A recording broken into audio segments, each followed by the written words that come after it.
Olá, meus queridos irmãos e irmãs, com alegria que cumprimento a todos, por mais essa oportunidade de abrirmos juntos a Palavra de Deus e hoje termos a penúltima aula do Escatologia versão 4. Eu gostaria de convidar o Gesiel para vir à frente e termos uma palavra de oração antes das considerações desta aula. Oremos.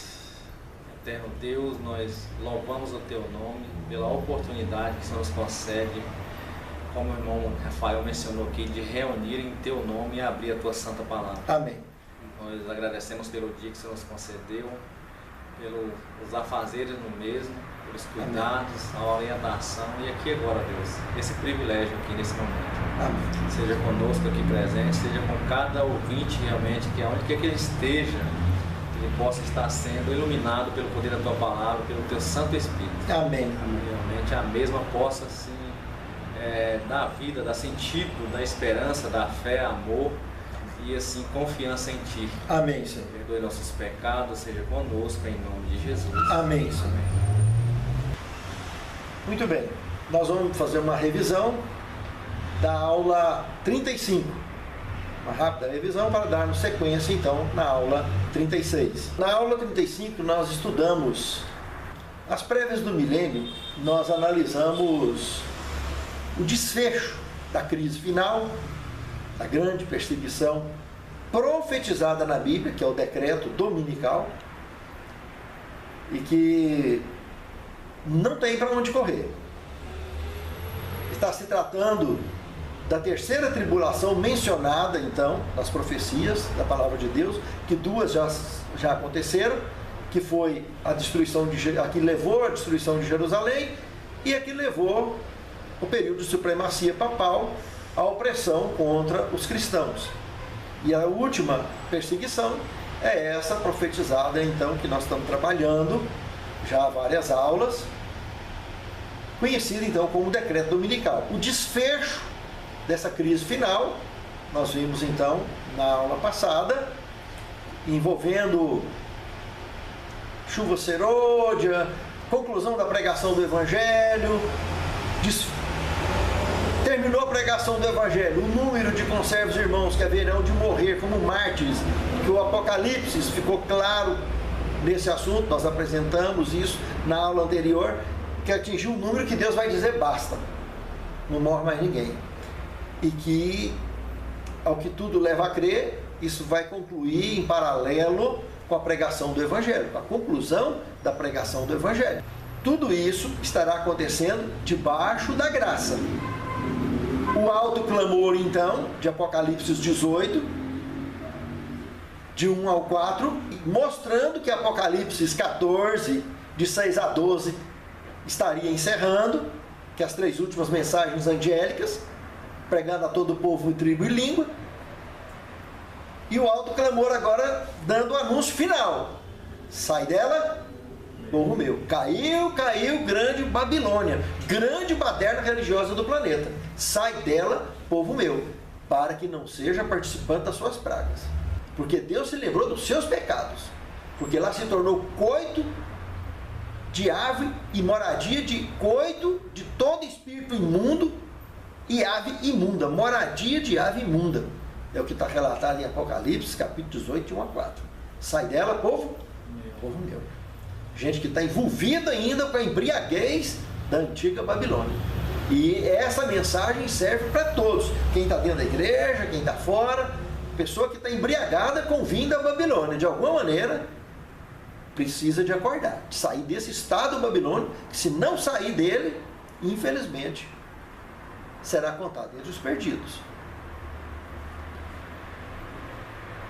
Terminou a pregação do Evangelho, concluiu a obra, Deus vai dizer: está feito. E quando ele dizer está feito, fecha então a conhecida porta da graça. Se fechou a porta da graça, então subentende-se claramente que abriu a porta da desgraça. Aí vem as 7 últimas pragas, que nós estudamos na aula passada. As 7 últimas pragas, nós vimos que é algo terrível. Apocalipse 18, verso 8, é bastante claro que em um só dia, literal, cairão todas as pragas. E esse dia literal, toda a Bíblia Sagrada é unânime em dizer que é o grande e terrível dia do Senhor. Pode-se dizer parte 1, porque a parte 2 vai ser depois do milênio. Esse vai ser o momento, esse dia, que envolve então essas 7 pragas, envolve a paga, chamada na Bíblia como taça da ira de Deus. É a retribuição de Deus aos pecados da impiedade,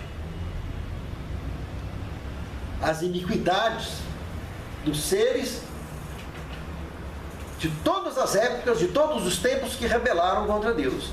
Essa taça irá transbordar. Boa noite. Boa noite. Boa noite. Ela irá se transbordar em forma de 7 pragas.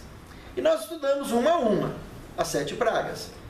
E é interessante que, dentro do contexto das 7 pragas, que nós analisamos na aula passada, nós vimos que entre a penúltima e a última praga, vai ter a conhecida batalha do Armagedon.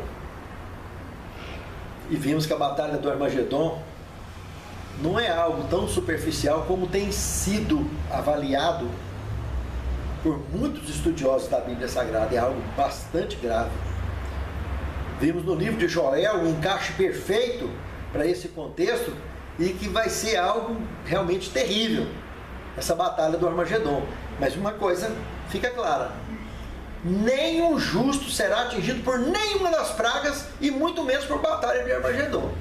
Mas vimos que a batalha do Armagedon, vimos na aula passada, que a batalha do Armagedon é uma reação rebelde dos seres rebeldes que vivem na nossa galáxia, que vivem aqui no planeta Terra, seres rebeldes.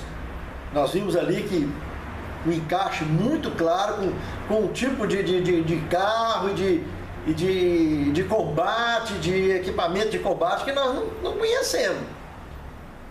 Ali relatado em Joel, que encaixa bastante com a ufologia bíblica. Então, só que essa tentativa de bagunçar o coreto, tentar reverter a situação do planeta com as 7 pragas, jogar isso contra o povo de Deus, ou seja, tipo considerar que os guardadores do sábado, então os fiéis, o povo de Deus, são os culpados disso. Vamos exterminar com eles. Tentar pegar o Armagedon e reverter contra o povo de Deus, não vai vingar em nada.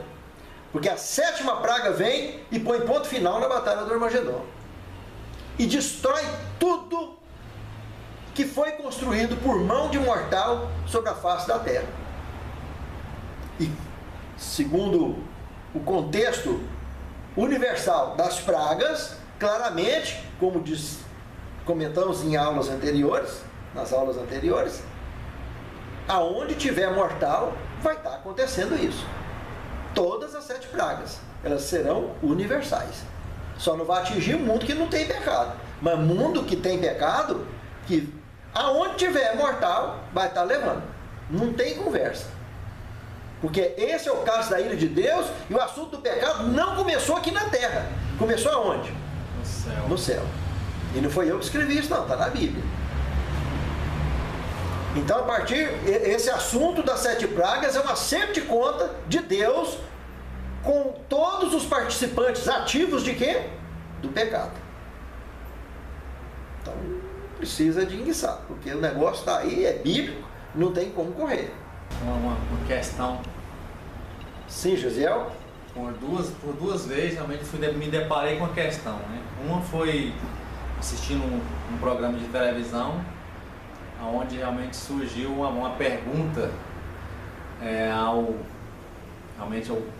rapaz que desenvolve o programa lá, que responde as perguntas dos espectadores, né? Sim. E a pergunta foi se os filhos de Adão faziam sexo entre si, e depois se existia uma mulher chamada Lilith, né?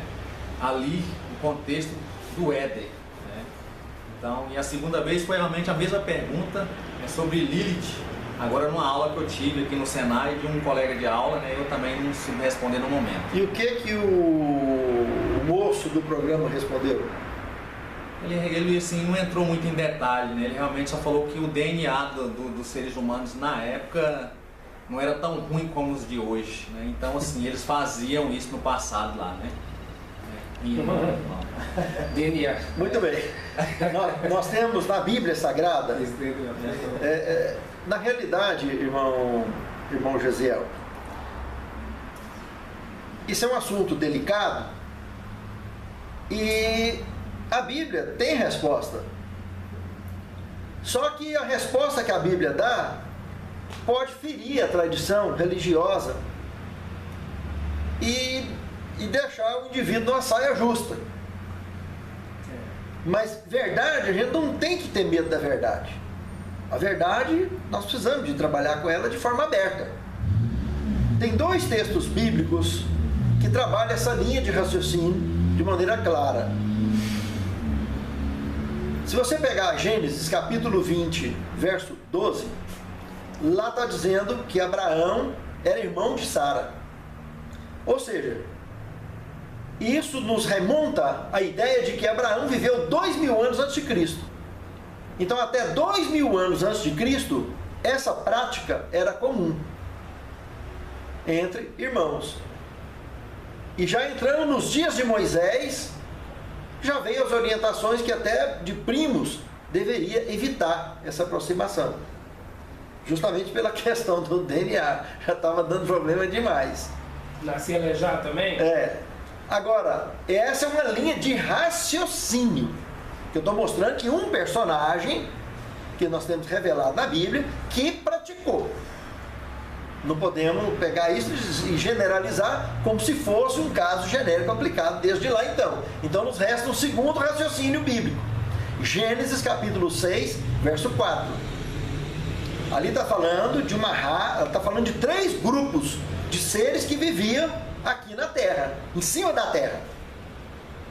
Está falando filhos de Deus, filhos dos homens e os filhos de Anak, que eram os valentes que viviam na antiguidade. E nessa aula, quando nós estudamos sobre esses gigantes, ou filhos de Anak, nós chegamos à conclusão bíblica de que, em harmonia com pesquisas que não é muito aceita pela tradição, tá? Mas pesquisas voltadas para histórias, para cunho histórico mais acurado, mais aprofundado, que esses Anaks são descendentes de Adão, tá? Que pecou muito antes de Adão e foram expulsos do jardim muito antes de Adão e habitavam sobre a face da terra. Como nós já estudamos já na aula 34, na aula 35, que não tem como esconder a existência de seres que vivem em outros mundos aqui por perto, na nossa galáxia. Humanos, inclusive, foram criados antes da gente. Seres que não são humanos, mas são inteligentes, que foram criados também. Nós sabemos que cachorro de várias raças distintas tem cruzamento e funciona bacana. Cavalo com várias raças distintas, da mesma forma. Felinos, etc. Veja que nós temos sobre a face da Terra japoneses, tem uma puxadinha, pele amarela. Nós temos pele vermelha, temos a pele negra, temos a pele branca.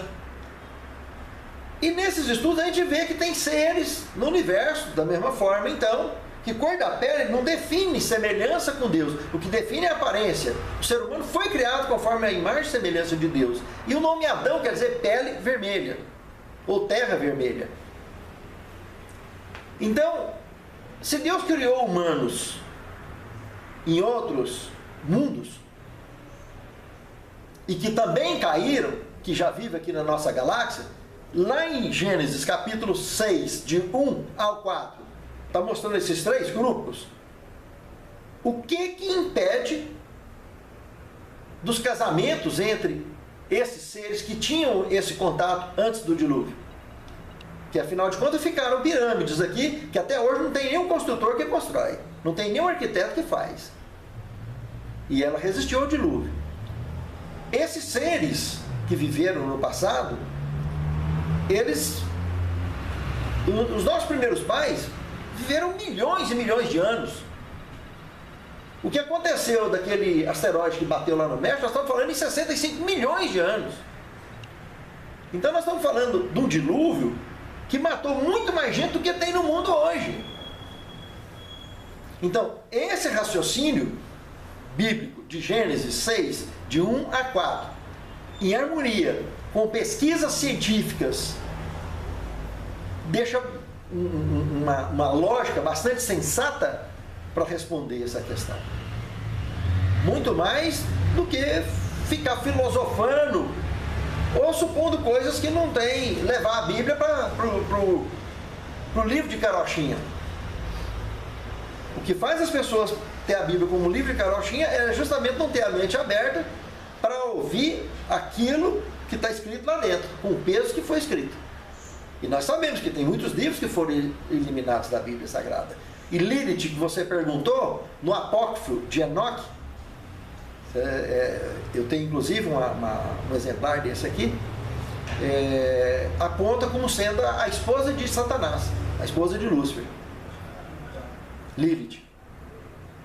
O Adão então, também, os dois. Nós não podemos provar isso dentro da Bíblia, mas nos apócrifos, nesse apócrifo, dentre outros, trata desse assunto. Agora, esse material todo, esses apócrifos, como a ufologia, como eu disse aqui, qualquer assunto desse, se não usar a Bíblia como filtro, fica completamente perdido. Agora, se usarmos a Bíblia como filtro, nós temos segurança para responder toda e qualquer questão, porque tem as peças do quebra-cabeça na Bíblia suficientes para fechar todas essas questões.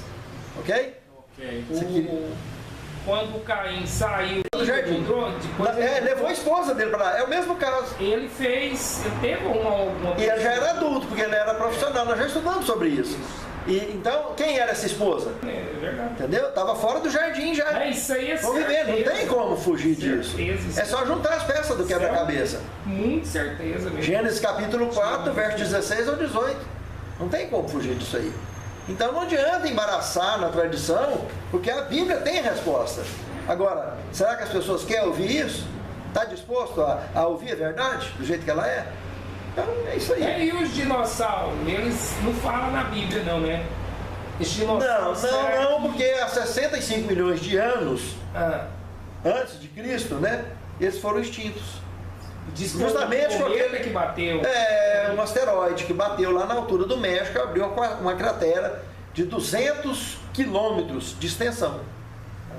Entendeu? Aí entrou poeira atômica, poeira espacial para dentro do planeta, então e exterminou.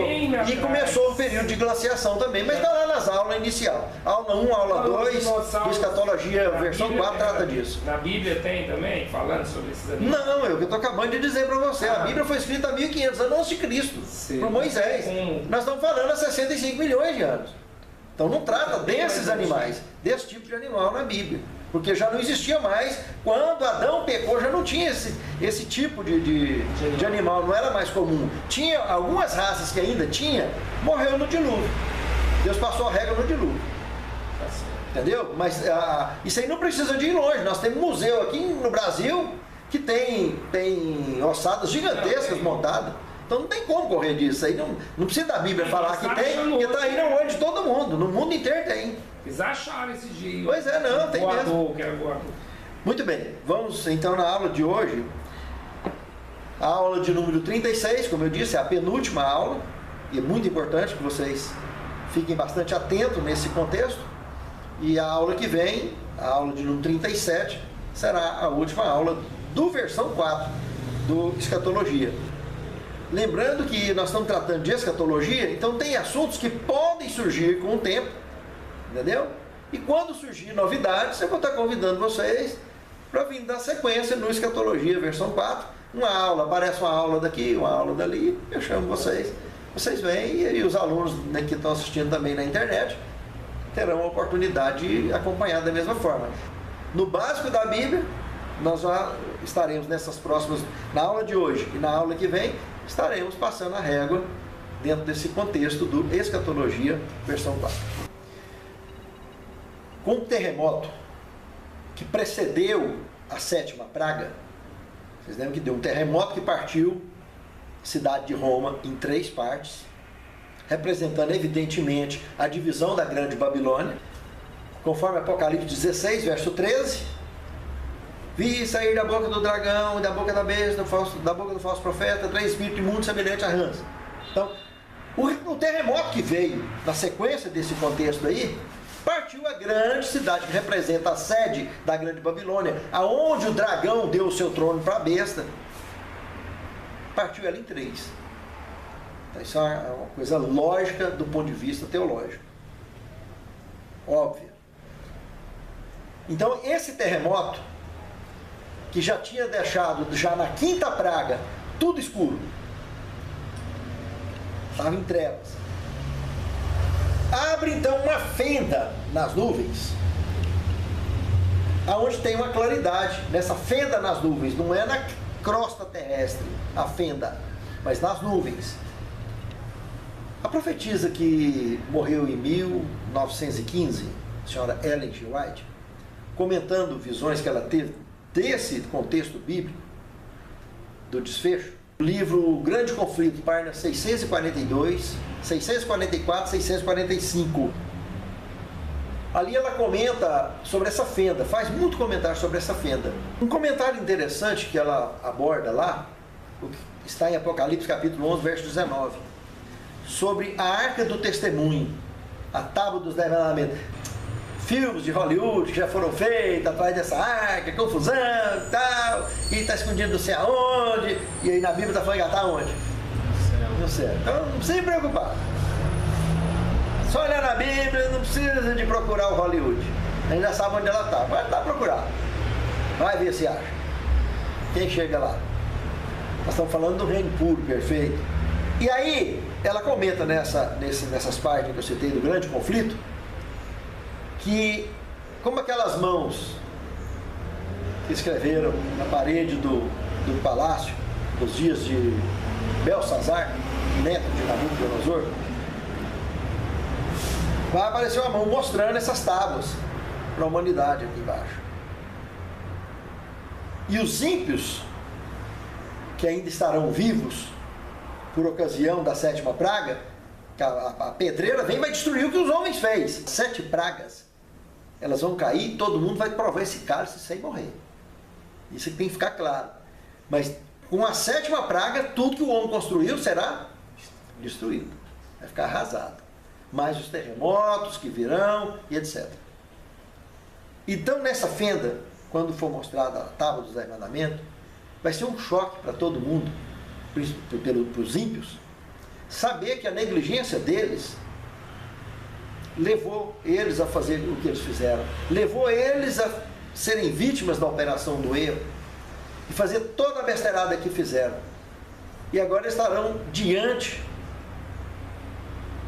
de uma cena totalmente sobrenatural, assustadora. Estarão vendo, dando para ler claramente, para ver as tábuas dos 10 mandamentos, quer dizer que vai chegar bem perto, todo mundo vai estar vendo aquilo de uma maneira, não sei como, mas Deus vai estar providenciando isso. Todos estarão vendo aquilo, aquela cena maravilhosa. E nós, os justos, estaremos ouvindo a voz de Deus e entendendo a conversa dele. E vamos saber, inclusive, precisamente o horário que ele vai estar chegando. Os ímpios estarão lembrando dos textos bíblicos, evidentemente, de Tiago 2, de 8 a 12, que a lei de Deus, aquela lei de Deus, é a base do juízo de Deus. Juízo esse, que começou em 22 de outubro de 1844, até no fechamento da Porta da Graça, foi chamado de fase investigativa. Quando fechou a Porta da Graça, terminou o juízo de Deus. Agora, a parte que a gente conhece como final, que é justamente esse, que foi decretada a condenação sobre os ímpios. E os vivos tomam o cálice da ira de Deus, os ímpios vivos tomam o cálice. Agora nós vamos ser recolhidos por Cristo e vamos ser levados para o céu. E vai passar 1000 anos.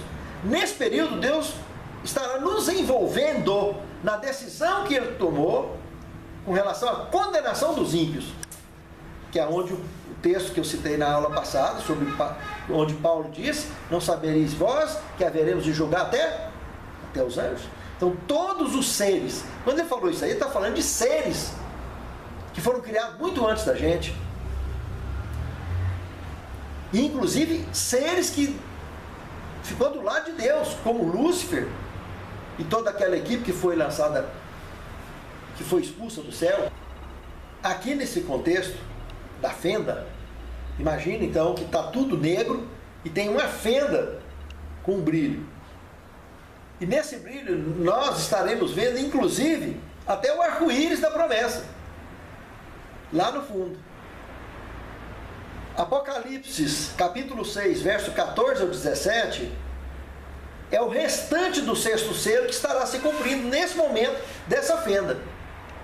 Se você for nesse texto lá agora, você vai ver que o céu vai se enrolar como um livro que se enrola. E o João aí estava comparando com um pergaminho, com um rolo. Então, imagine que a fenda que está sendo vista ali, de trevas para cá e trevas para cá, o céu fica limpo, do nada. E aí a gente começa a ver já na direção do Oriente, na direção do nascente, uma nuvem da metade do punho de uma mão de um homem, que é o sinal do Filho do Homem, que Jesus comentou, e que Elias, o profeta, já tinha contemplado algo semelhante, mas só que foi nuvem mesmo, e vai ser nuvem também que nós vamos estar vendo, só que a de Elias vem com chuva. Essa que nós vamos estar vendo no desfecho do conflito, vai estar vindo com Jesus. Ela está envolvendo, essa nuvem não está vendo de longe ela, tamanho do punho de uma mão, metade do punho de uma mão, e ela vem crescendo, crescendo, crescendo, e logo nós estaremos escutando o som das trombetas, de toda a hoste angélica, de todos os anjos que estarão vindo com Cristo para nos buscar. E aí vai vir uma cena muito curiosa. Eu tenho trabalhado há anos com esse assunto da ufologia bíblica, para tirar essa ideia mitológica que infelizmente contaminou o cristianismo. Todas as igrejas do mundo, sem exceção, estão contaminadas com essa ideia mitológica de que anjo tem asa. E na Bíblia não tem um texto sequer que anjo tenha asa. Querubins, serafins têm asas. Só que eles têm também rodas, sistema de propulsão, etc, etc, etc. São sistemas de transporte. E vai estar cheio de querubins e serafins do céu, com os anjos pilotando, com esses seres celestes pilotando. Então o que nós vamos estar... Inclusive, o grande conflito, página 650 e página 651, para mim é uma das maiores revelações de ufologia bíblica ali retratado. Ela está tratando de um carro com rodas vivas, um carro de nuvens com rodas vivas que vem buscar eu e você. E o único carro de rodas vivas que nós temos para comparar é Apocalipse 4 e Ezequiel 1. O de Apocalipse 4 é idêntico ao de Isaías, porque está tratando de 6 asas. Nós já estudamos isso, aula 6 a aula 10 de escatologia. Quem quiser entrar em detalhes, vai lá, mergulha dentro desse contexto, vocês vão estar vendo em detalhes, não vamos entrar nisso aqui hoje. Mas então, no grande conflito, nessa página que eu citei, página 650 e 651, está bem claro. Então, nós vamos estar vendo isso no céu. Lembra que a senhora White, ela não tinha ainda o contato com aviões para poder tratar de avião. Por isso ela usou a mesma linguagem que o profeta Ezequiel usou, que ele também não tinha. Então, o que é que nós queremos acreditar na realidade? É na mitologia egípcia antiga? É na mitologia grega? É na mitologia romana? Que Deus precisa de clonar, colocar passarinho de pena, colocar pena num ser humano? E os seres que tiveram com Abraão não tem nada a ver com isso.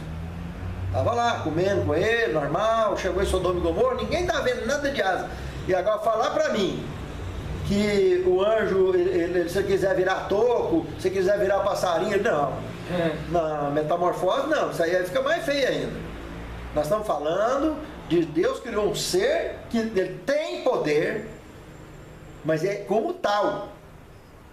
ele viaja em qualquer velocidade, ele aparece, ele desaparece, coisas que ele faz que nós também faremos, quando o nosso corpo for transformado. Quando ele deixar de ser raça mortal para ser raça imortal. Então, esse assunto é muito sério. Não é assunto de salvação ou ufologia bíblica, mas é assunto sobre a salvação. E pode fazer muita diferença hoje para nós. Porque tem muitos acontecimentos que estão acontecendo já e coisas que estarão para acontecer nos próximos dias, que os governos não estão dando conta de segurar mais. E aí, aonde é que vai parar essa ideia mitológica que nós temos em mente de estar aguardando esse monte de garça chegando no céu? Isso aí não é uma coisa que nós precisamos refletir. Se é isso que nós estamos querendo ver, será que o anticristo não vai tentar imitar uma jogada dessa para enganar? De encher o céu de seres mitológicos? Raciocina. Assistam essas aulas, que isso é algo a se pensar. É uma grande espaçonave, então, que vem buscar o povo. O carro de rodas vivas. Tá? Grande espaçonave, É. caber tanto. É uma nave enorme, gigantesca. E quando falo em nuvem, carro de nuvem, porque lá no Antigo Testamento, aquela que estava em cima do povo, cobrindo 2.400 pessoas, estava camuflada em nuvem, mau tamanho da criança, para cobrir uma população de 2.400.000 pessoas. Fazia sombra em cima deles de dia, e à noite projetava luz. Então não tem como fugir disso. É um carro que vai nos levar embora, e vai viajar na velocidade da luz. E o desfecho do sexto selo, como eu citei agora mesmo, o sétimo selo, Apocalipse 8, verso 1, é a nossa viagem aqui para o céu. Veja, se nós viajarmos na velocidade da luz, estaríamos na fração de minutos. Mas como, evidentemente, Deus estará recolhendo os seus, aonde tem pessoas justas que estão aguardando a volta de Cristo, como nós vimos em Filipenses 2,10, gente debaixo da terra, gente debaixo do mar, tem justo para todo lado. Então, nós vamos demorar meia hora, e é muito para quem viaja na velocidade da luz. Em meia hora, nós vamos estar lá no reino eterno. Mas essa meia hora que demora muito, para quem viaja além da velocidade da luz, se quiser aparecer aqui, desaparecer aqui, se quiser desaparecer aqui e aparecer lá, tem como? Mas não, nós vamos conhecer esses mundos, aonde tem justos, aonde houve destruição também. E nós vamos ver no desfecho aqui dessa matéria de hoje, que vai ter uma alteração considerável por causa da mudança de Deus para cá, da Cidade Santa vindo para cá. Então isso é muito interessante, essa matéria. Inclusive, quando o céu abrir, que aquela nuvem começar a crescer e a glória dela começar a atingir o planeta, naquele momento, o primeiro fenômeno sobrenatural que vai acontecer, porque Jesus apontou o dedo na cara deles e confirmou a profecia de Daniel: vocês verão o Filho de Deus vindo com poder e glória nas nuvens dos céus, com todos os anjos na sua companhia. Eles vão ressuscitar para assistir tudo, aqueles que transpassou Jesus, Caifás, Pilatos, etc. Coisa gravíssima isso. Em seguida, os túmulos estarão abrindo dos justos, e todos, de Adão para cá, todos que ainda estão no sepulcro, ressuscitarão. Presta atenção no que está sendo dito aqui. Paulo, em 1 Coríntios, capítulo 15, ele comenta claramente sobre o contexto da ressurreição. Irmãos, não quero que sejais ignorantes acerca dos que dormem. Ele trabalha o capítulo 15, se você ler com calma, com tranquilidade, vocês vão entender isso com maior tranquilidade. O sono da morte, que é essa morte que nós estamos tratando aí, tratou na escatologia o tempo todo, é uma interrupção temporária, é uma forma de controle habitacional do planeta, para dar espaço para pessoas que, quem não cumpriu a missão, Deus descansa. Se Deus vê que não tem jeito. E quem já cumpriu a missão também Deus descansa. E com isso surgem pessoas para fazer aquilo que aquele que cumpriu não completou, vai completar através desse. E aqueles que não fez nada, que não teve jeito, para poder surgir alguém que possa proporcionar para esse mundo, debaixo da graça de Deus, um mundo melhor. Ou seja, Deus mostrando o seu amor e misericórdia em transformar as pessoas, em fazer pessoas dignas, pessoas de bem. No mundo tão perverso que a gente vive, daqui e dali a gente encontra pessoas boas, em qualquer classe. No meio da miséria a gente encontra, no meio da riqueza a gente encontra.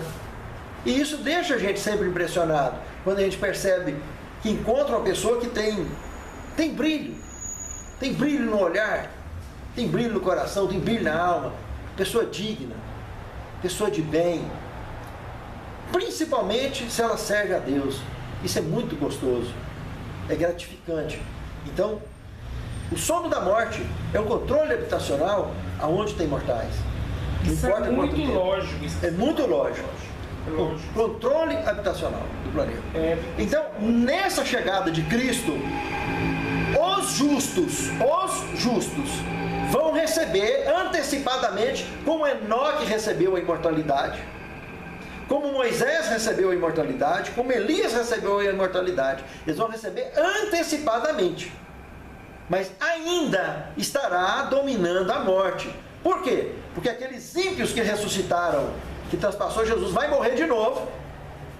Eles vão ressuscitar do jeitinho que eles desceram para a sepultura, eles vão levantar só para ver Jesus. E vai voltar para a sepultura. Vai ficar em cima do chão. E vai voltar para a sepultura. Eles vai cair em cima da botina deles de novo. Em cima dos pés deles. Os que estiverem vivos, ímpios, vivos. 2 Tessalonicenses 2,8 fala: então será revelado o iníquo, a quem o Senhor desfará pelo assopro de sua boca, pelo resplendor de sua vinda. Então, os ímpios que ressuscitou, que transpassou Jesus, ressuscita, assiste tudo e logo em seguida derrete em cima dos próprios pés. Os justos mortos ressuscitam, que os demais mortos continuam na sepultura. Os justos ressuscitam e vão. 1 Tessalonicenses 4, de 16 a 18, diz que eles vão ao encontro com o Senhor nos ares, e os vivos que forem transladados vivos, que vai ser transformado vivo, vai logo atrás, ao encontro com o Senhor nos ares. Paulo ali faz questão de destacar: de maneira nenhuma precederemos os que dormem. Primeiro vai os que ressuscitaram na frente, e nós vamos logo atrás. E lá em 1 Coríntios 15, 51 a 53, ele esclarece que no piscar e fechar de olhos, nós que estivermos vivos, nem chegaremos a provar a morte, seremos transformados. Ou seja, naquele momento, nós fomos transformados em raça pura. Quem ressuscitou já ressuscita como membro de raça pura. Só que o que eu deixei claro durante toda a escatologia, que para a gente chegar a essa condição, nós precisamos de aceitar fazer parte da raça eleita. Raça eleita não é simplesmente estar dentro da igreja, é estar vivendo a fé que nós aprendemos na palavra de Deus. Aí nós estamos sendo membros da raça eleita. E esse membro da raça eleita será, se já morreu, vai ser ressuscitado como raça pura. E se ele estiver vivo quando Jesus chegar, vai ser transformado vivo. Então, os que ressuscitaram, justos, vai encontro com o Senhor nos ares, e logo atrás, esse é o arrebatamento. Dentro desse contexto, nós temos Jeremias capítulo 9, verso 22. Que os corpos desses indivíduos não terão sepultura para eles. Os que ressuscitou, o único ímpio que vai ressuscitar, Apocalipse 1,7, os que transpassaram Jesus. Todos os ímpios que estiver vivo vai derreter com o resplendor da chegada de Cristo, em cima da botina.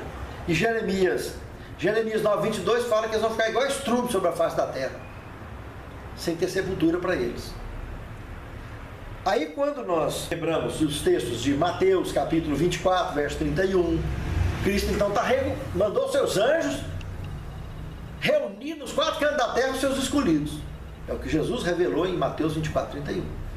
Levando tudo para o carro de nuvem e de rodas vivas, que o grande conflito, página 650, 51 e 651 falou. Levamos tudo lá para dentro. Para poder seguir viagem rumo à casa do meu pai, que tem muitas moradas.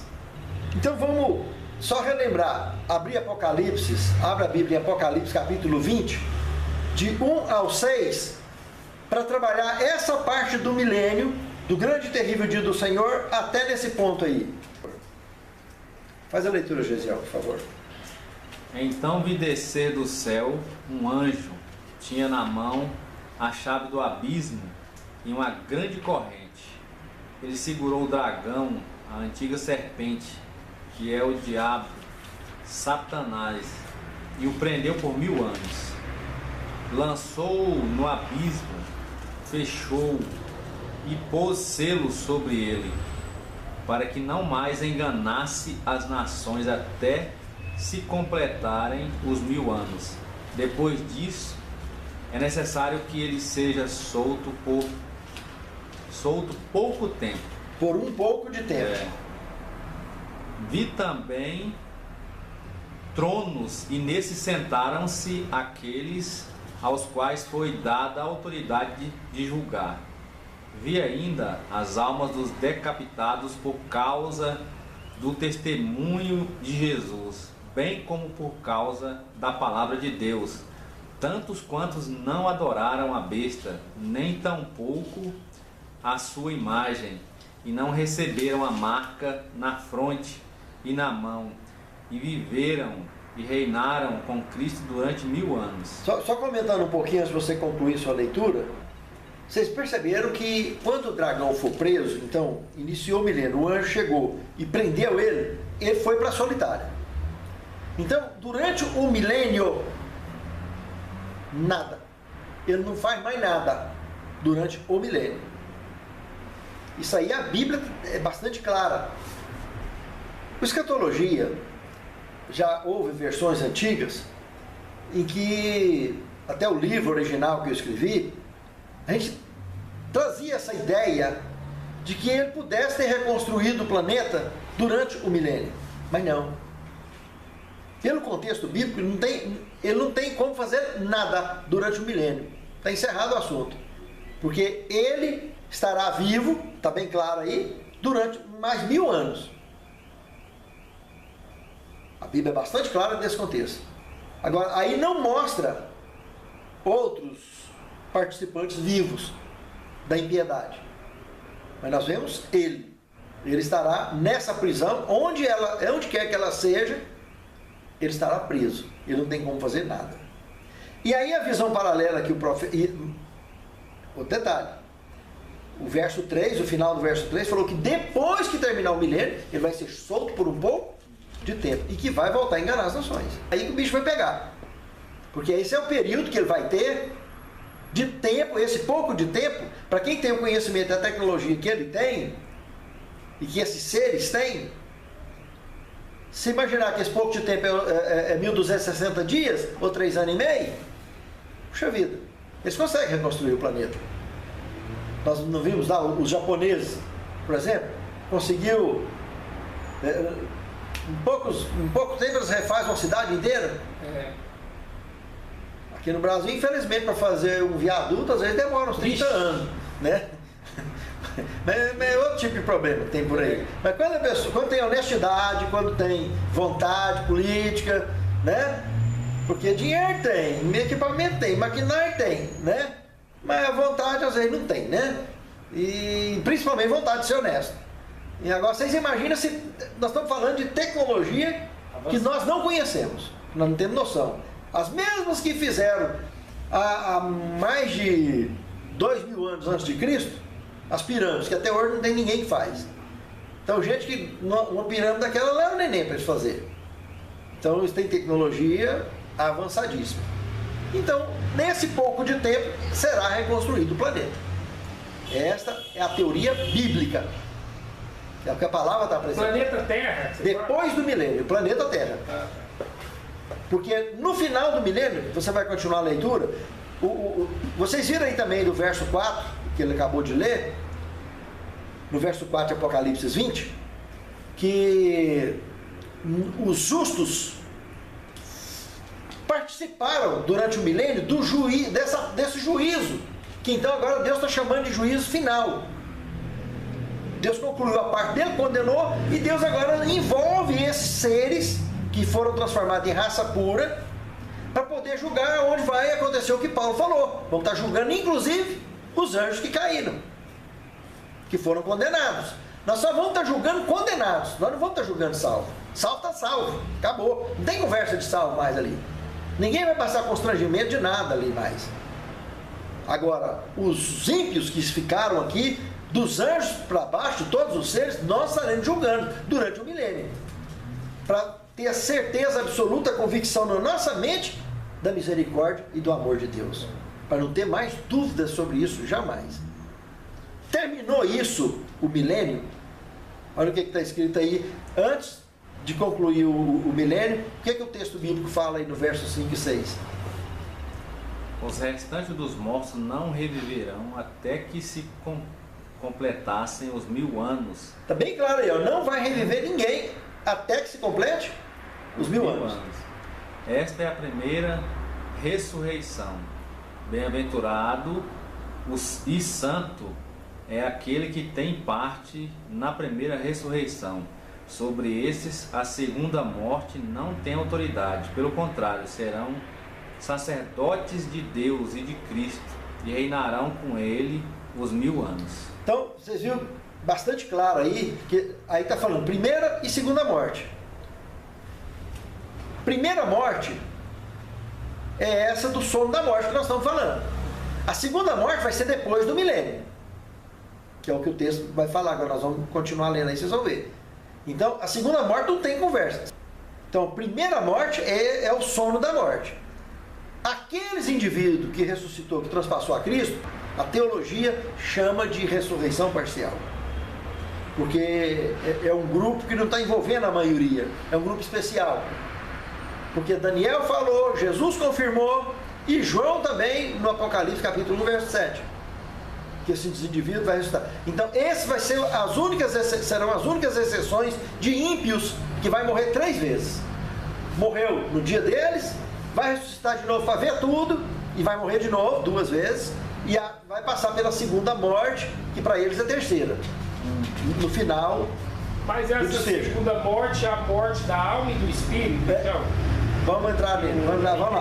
Tem o espírito e a alma. Vamos continuar, vamos entrar nesse assunto. Inclusive um comentário, antes de dar sequência na leitura do verso 7 do capítulo 20 de Apocalipse. Existe no Evangelho de Lucas, no capítulo 17, do verso 20 ao 37. Existe ali uma parte do sermão profético onde Cristo está fazendo uma aplicação dura sobre a seleção do povo de Deus.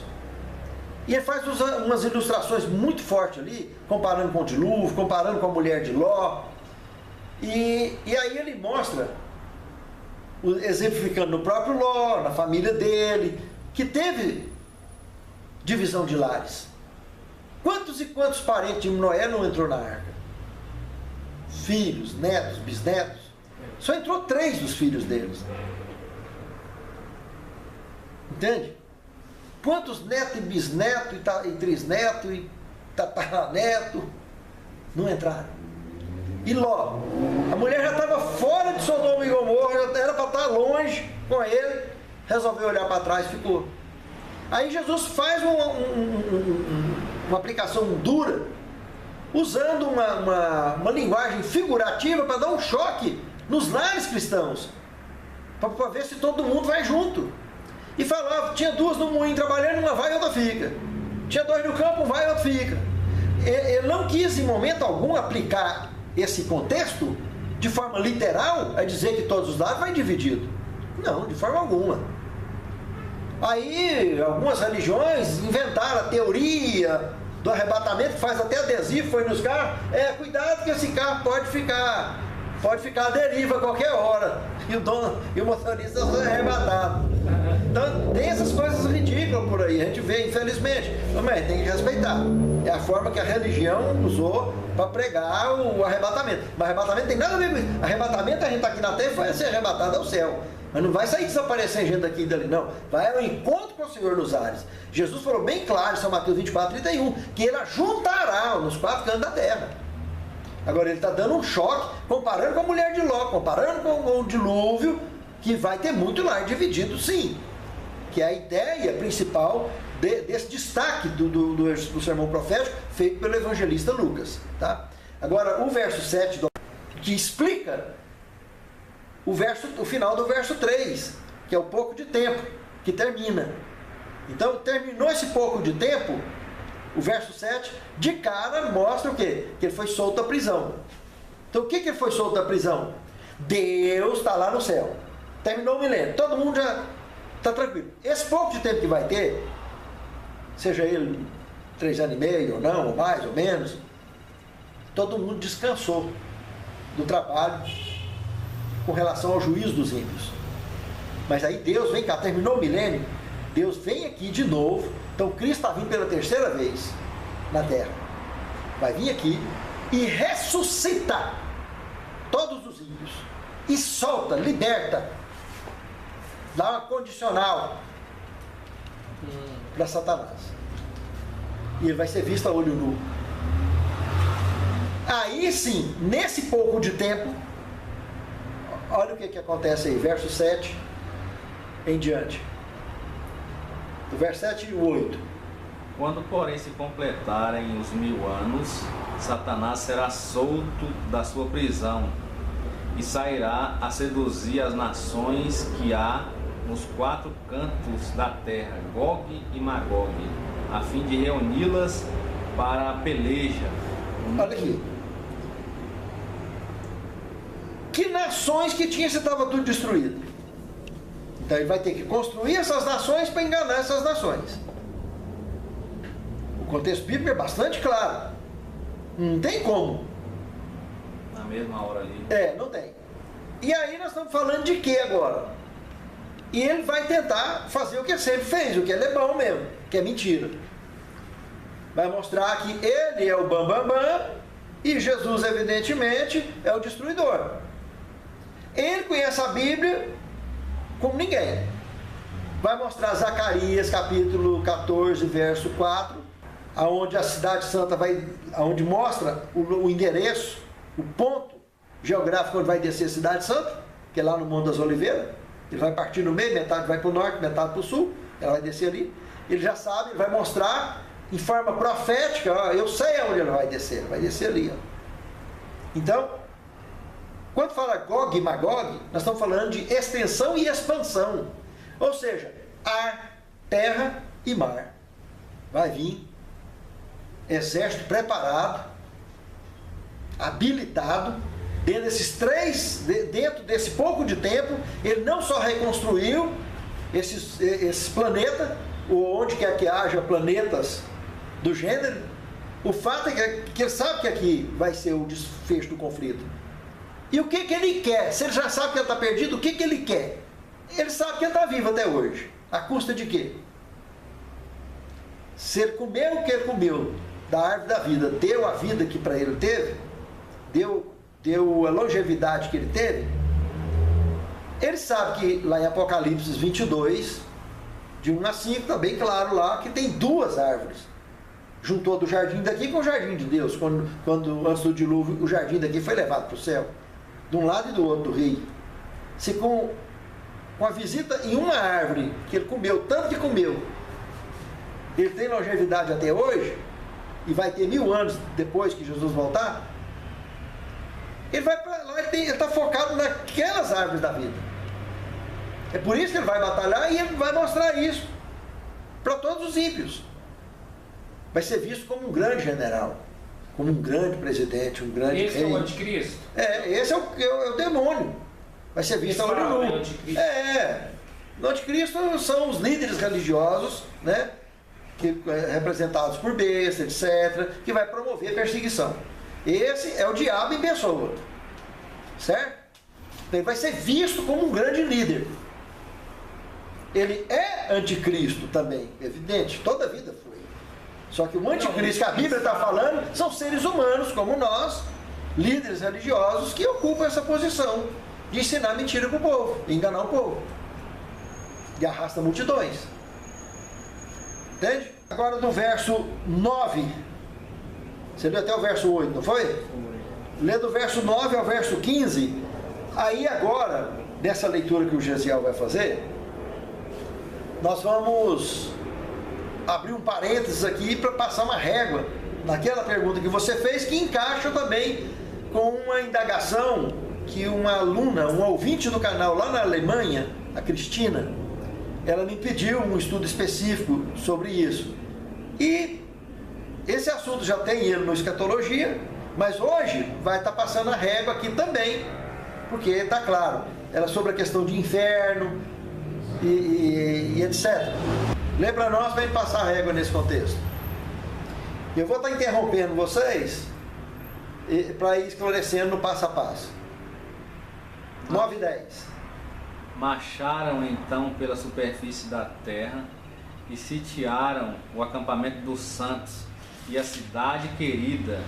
Desceu, porém, fogo do céu e os consumiu. Espera aí um pouquinho. No Apocalipse capítulo 21, do verso 1 ao 4, está mostrando que eu, João, vi a santa cidade que é de Deus descida do céu, ataviada como esposa do seu marido. Então aí, no capítulo 20, o verso 10, 9 e 10, ela já está lá no lugar. Percebeu? Então, a Bíblia não está escrita em ordem cronológica. Não é porque está no capítulo 21 a descida, que no 20 não tem. Não tem nada a ver. E Zacarias confirma isso, lá no Monte das Oliveiras, dá um endereço. Então, quando ela está ali, ela desce naquele lugar, ar, terra e mar está vindo os ímpios para cercar ela. E quando cercar ela, para atacar, de cara, vem então fogo e enxofre do céu. O mesmo tipo de destruição que teve em Sodoma e Gomorra. Só que vamos observar agora os detalhes que vai surgir. Outra coisa, aqui entra também a explicação da parábola do rico e Lázaro. A parábola é uma alegoria, onde tinha um rico e tinha um pobre, e os dois morreram. Diz que o rico, por ser muito avarento, teria ido para o inferno, que aí no grego usa a palavra gina. A palavra gina é o grego, escreve assim. Isso aqui quer dizer local de destruição. Tá? Essa é a palavra que aparece, que vai aparecer aí agora, no Apocalipse, na leitura que o Gesiel vai continuar fazendo, é a que aparece lá no rico e Lázaro também, que é traduzida comumente para inferno.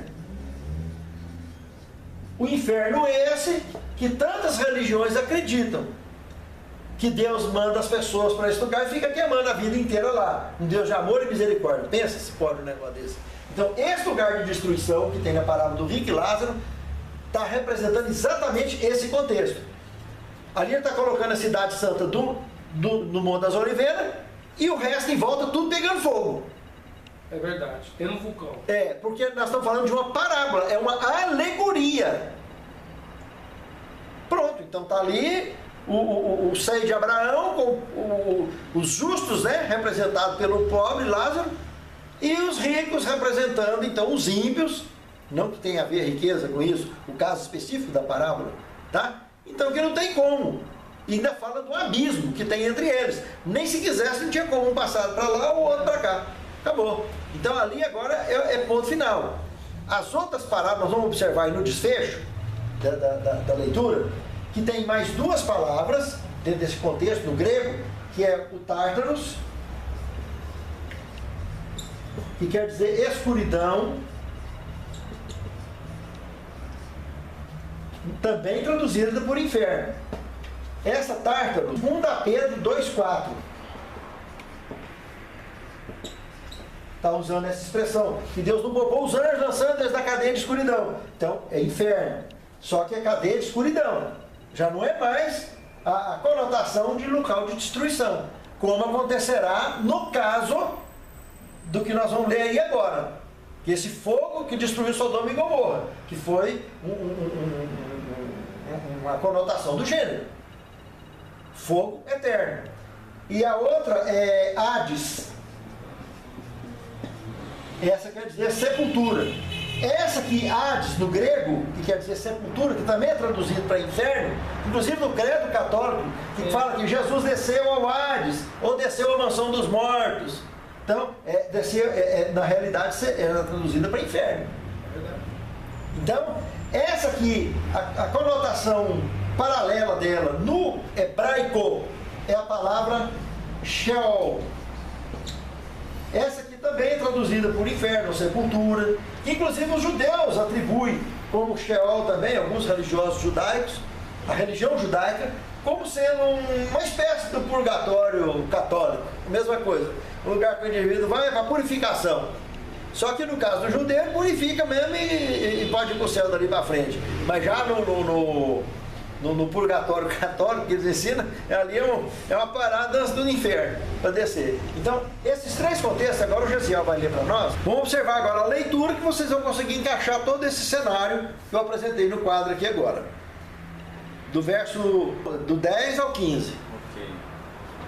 O diabo, sedutor deles, foi lançado para dentro do lago de fogo e enxofre, onde já se encontraram não só a besta, como também o falso profeta, e serão atormentados de dia e de noite pelos séculos dos séculos. Então, ou seja, para sempre. Igual Sodoma e Gomorra. Sodoma e Gomorra foi destruído com fogo eterno, está queimando até hoje. Então isso vai ser uma régua, vai passar a régua. Então ele falou de dragão, besta e falso profeta, está representando justamente o quadro babilônico mundial. Todos os seres que por impiedade, seja via protestantismo apostatado, seja via catolicismo, representado pela besta, que insistiram nesse assunto até lá, seja via paganismo, como o próprio judaísmo, o islamismo, em que insiste em rejeitar Cristo, em rejeitar o sacrifício de Cristo, todos estarão ali dentro dessa representação. Entende? É isso que a Bíblia está dizendo. O verso 11 em diante. Vi um grande trono branco e aquele que neles assenta, de cuja presença fugiram a terra e o céu, e não se achou lugar para eles. Vi também os mortos, os grandes, os pequenos, postos em pé diante do trono. Então se abriram livros, ainda outro livro, o livro da vida, foi aberto. E os mortos foram julgados segundo as suas obras, conforme o que se achava escrito nos livros. Deu o mar os mortos que nele estavam. A morte e o além entregaram os mortos que neles havia, e foram julgados um por um, segundo as suas obras. Então a morte e o inferno foram lançados para dentro do lago de fogo. Esta é a segunda morte, fogo, o lago de fogo. E se alguém não foi achado escrito no livro da vida, esse foi lançado para dentro do lago de fogo. Então, não tem praticamente autoexplicativo. Lá está dizendo que esse sistema habitacional, esse controle habitacional do planeta que nós conhecemos no sono da morte, que é essa morte que está falando aí, ela, com Tártaros, com Gina, com Sheol, foi lançado tudo dentro do lago de fogo e enxofre. Ou seja, o inferno está jogado lá dentro completo. Aí vida entrava, para encerrar o assunto. Todos os nomes que estão fora do livro da vida do Cordeiro, todos, começando com Satanás e terminando no último ímpio que pisou sobre a face da terra, ali então vai ser por último tragado para sempre a morte. E não vai mais existir nem morte, nem pranto, nem dor. Que é o que Apocalipse capítulo 21, verso de 1 a 4 está falando. Que Deus limpará de seus olhos toda lágrima, e não haverá mais morte, nem pranto, nem dor. Já as primeiras coisas são passadas. E Isaías, capítulo 66, versos 22 e 23, fala que então, eis, no novo céu e na nova terra que eu hei de fazer. Então vai ser recriada a terra. Essa estrutura vai ter uma mudança abrupta agora, esse contexto. Aqui agora, aplica Malaquias capítulo 4, verso 3, fala que nós vamos sair e pisar a cinza dos ímpios. É o que está escrito lá. Não foi eu que escrevi. Entende? Segundo Pedro 3,13, novo céu e nova terra onde habita verdadeira justiça. Juraci, lê Apocalipse 21, verso 1, verso 5 e verso 23. Eu vi um novo céu, uma nova terra, porque já o primeiro céu, a primeira terra passaram o mar. Vê esse detalhe, Juraci, leu ali. O primeiro céu, que nós estamos vendo, e a primeira terra já Passado. e o mar não existe mais. Não é isso que está escrito aí? É. E o mar não existe mais. Está escrito aí. Não foi eu que escrevi, foi? Está aí. Então, verso 5 e verso 23. E o que estava sentado sobre o trono disse: Eis que faço novas todas as coisas. E disse: Me escreve, porque essas palavras são verdadeiras e fiéis. Então, eis que faço nova todas as coisas. Nós estamos falando de um Deus maravilhoso que mora lá no terceiro céu e que agora mudou para cá, desceu com a cidade santa para cá. E olha o tamanho da criança que trouxe essa cidade. Nós estamos falando de uma cidade do tamanho do estado de São Paulo. Viajou lá do terceiro céu para cá. E vai descer aqui, lá no Monte das Oliveiras. Aí o verso 23 fala de outra coisa muito... A cidade não necessita de sol nem de lua, Então, olha aí. Porque o cordeiro é a sua lâmpada, não é isso? para que nela resplandeçam, porque a glória de Deus tem iluminado o cordeiro e a sua lâmpada. O sistema de iluminação dela é próprio da divindade. Nós não precisamos de... E você está falando que ela não precisa que o sol não vai... Não está dizendo aí que o sol não vai existir mais. Falou que o mar não vai existir. Sol não. A iluminação da cidade significa que a terra vai sair do eixo do sol. Isso é o que a profecia está falando. Com a iluminação própria. Claro, se ela é o centro do universo, tudo gira em torno de Deus. A vida gira em torno dele. Ele é o caminho, a verdade e a vida. Todos os mundos do universo estão girando em torno do terceiro céu. Ele é o centro do universo. E o centro vai deixar de ser lá para ser aonde? Aqui na Terra. Só que a Terra, obviamente, vai ser deslocada do seu eixo, da rota solar, do Sol, da constelação de Touros. Ele vai ser o Sol principal do universo. E tudo vai girar em torno desse planeta, do planeta Terra. Porque Deus amou esse mundo aqui de tal maneira, foi aqui que Ele morreu para poder trazer a redenção para todos os que caíram. Aqui é o palco do grande conflito entre o bem e o mal e é o desfecho. Então a Terra é o centro do universo? Vai ser? Vai ser. Não é. É o que tá. Não, não é. O centro do universo é o terceiro céu. Que tudo está girando em torno de Deus. Porque Ele é o ser pelo qual nós vivemos, nos movemos e temos o nosso ser. Agora, o que o Juraci acabou de ler ali é que a luz de Deus é que vai iluminar tudo. Não vai ser mais o sol. E o mar não vai existir mais. Que é 70% hoje do planeta. E vai precisar de espaço, evidentemente, para que outras interações universais possam trabalhar aqui na Terra. A Terra vai ter muita atividade. E, evidentemente, os seres que vivem, os justos, vão ter liberdade para viver onde quiser, em qualquer parte do universo. O fato é que não vai ter mais pecado, nem pranto e nem dor. Não vai ter mais morte. Esse assunto, o dia que isso acontecer, vai ser o ponto final da história do pecado. Aí, finalmente, essa história de som da morte não vai existir mais.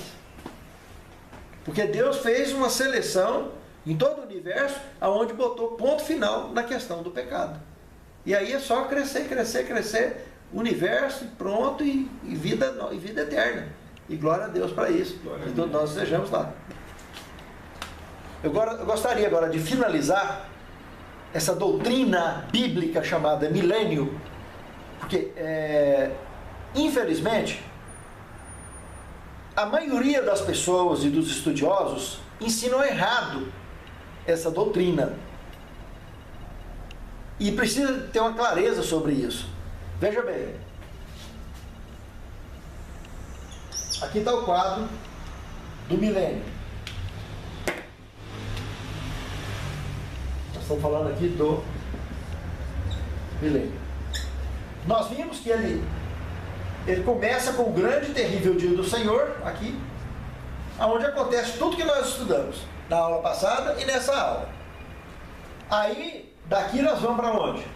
Céu. Vamos para o céu. E vamos passar lá quanto tempo? 1000 anos. 1000 anos. Durante esse tempo, Satanás está o quê? Preso.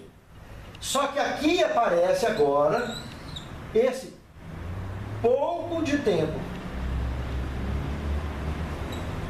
que não sabemos quanto tempo que é, mas é aqui, nesse pouco de tempo, é que o diabo vai reconstruir o planeta e eles se prepararão para a descida da Cidade Santa. Ou seja, isso aqui está após o milênio. E os estudiosos, a maioria dos estudiosos da Bíblia Sagrada, pregam que a Cidade Santa desce aqui no final do milênio. Ela não vai descer aqui. Apocalipse 20, verso 3, está bem claro. Depois, só importa que ele seja solto por um pouco de tempo. E no verso 7 em diante, ele volta a enganar as nações aqui dentro desse pouco de tempo. Aqui, depois do pouco de tempo, é que vai descer a Cidade Santa e vai acontecer tudo o que nós estamos falando. Então isso é uma correção importante para que, se é uma doutrina bíblica, a doutrina religiosa que trata desse assunto tem que tratar na ótica bíblica. Então a ótica bíblica, ela começa aqui, o milênio termina aqui, mas a Cidade Santa não desce aqui no final do milênio, ela desce depois do pouco de tempo. Sim, Adilson? Então, assim, isso aí não é para agora, não, né? Porque você está falando de 1000 anos, não é para o momento que nós estamos vivendo, não. Então... É para o momento que nós estamos vivendo. Amém. Jesus vai chegar agora, nos nossos dias. Basta começar. O efeito dominó que vai desencadear todo esse processo, que nós estudamos há umas 3 aulas atrás, é o decreto dominical. Estourou o decreto dominical, você sabe que nós vamos estar pertinho de entrar nesse processo aqui todinho. É o efeito dominó. Aí Jesus chegou, você vai passar 1000 anos aonde? É justamente isso que nós estamos tratando. Ficou claro isso? Jesus chegou, começou o milênio. E nós vamos passar ele aqui? Lá no céu. Aí depois que terminar o milênio, encerrou o assunto do juízo final, aí vem a parte executiva do juízo. A parte executiva é para depois do pouco de tempo. Então Deus vem sozinho aqui, ressuscita os ímpios, volta Satanás da prisão, aí ele volta a enganar as nações, que é o que nós estudamos. E aí quando a Cidade Santa descer, a Bíblia está dizendo aí o que? Que ele vai cercar para atacar. E aí vai chover fogo e sol. Irmãos, então, esse assunto do milênio é uma doutrina bíblica. E ela é dessa maneira. Milênio terminou, tem um pouco de tempo. Depois do pouco tempo, a Cidade Santa desce.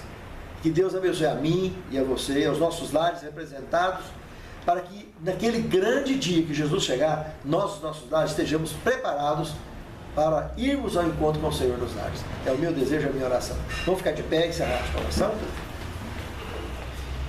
Santo Deus, muito obrigado pela orientação que Tu nos destes acerca dessa doutrina bíblica do milênio. Amém. Prepare-nos, Senhor. Dá-nos o Teu poder, nos iluminando, nos inspirando com o Teu Santo Espírito, para que possamos compreender, ter condição de praticar e de transmitir aos que nos cercam todas as mensagens contidas na Tua Palavra, que é a verdade. Santifica-nos na Tua Palavra, que a Tua Palavra é a verdade. É o que te suplicamos, agradecidos, em nome de Jesus. Amém.